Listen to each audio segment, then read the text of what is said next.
The forensic anthropologists, of course, begin to look through his personal effects, and they find a nameplate, but unfortunately, it's terribly corroded and unreadable.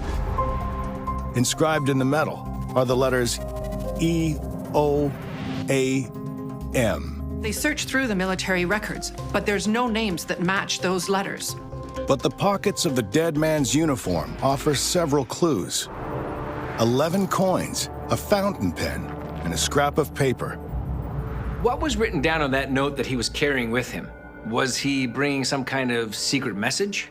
The comparator is able to decipher the faded words. It turned out to be a few lines from a limerick. And given the kind of songs and stories that lighten the mood for military members going off to war, you can imagine what kind of limerick it was. The skies over the Sierra Nevada were busy during the war years, and there were lots of crashes in that vicinity. Some of the planes in the backcountry have never been found. So how do you match this airman to his plane? The coins in the man's pockets may help narrow down the timeline. The most recent coin is from 1942, so obviously that was the earliest year he might have crashed. A search through the military archives for 1942 finally offers a clue. November 18th, 1942.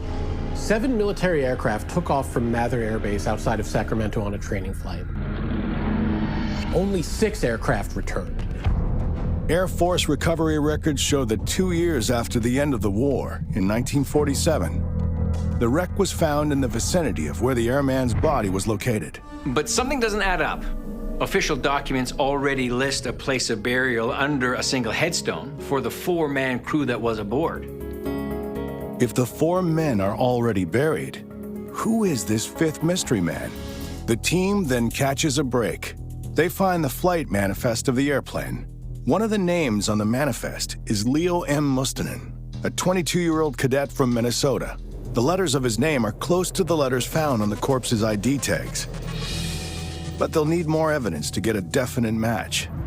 Investigators trace the families of the other 3 airmen known to be on board the flight.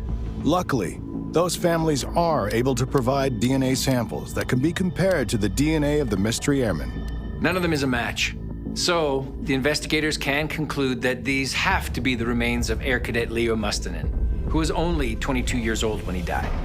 So what about that name tag? Why was there no match? Well, it turns out the investigation was thrown off by a misspelling. Leo Mustonen's middle name was Arvid. Leo A. Mustonen, not Leo M. Mustonen. The report incorrectly reported his middle initial as M.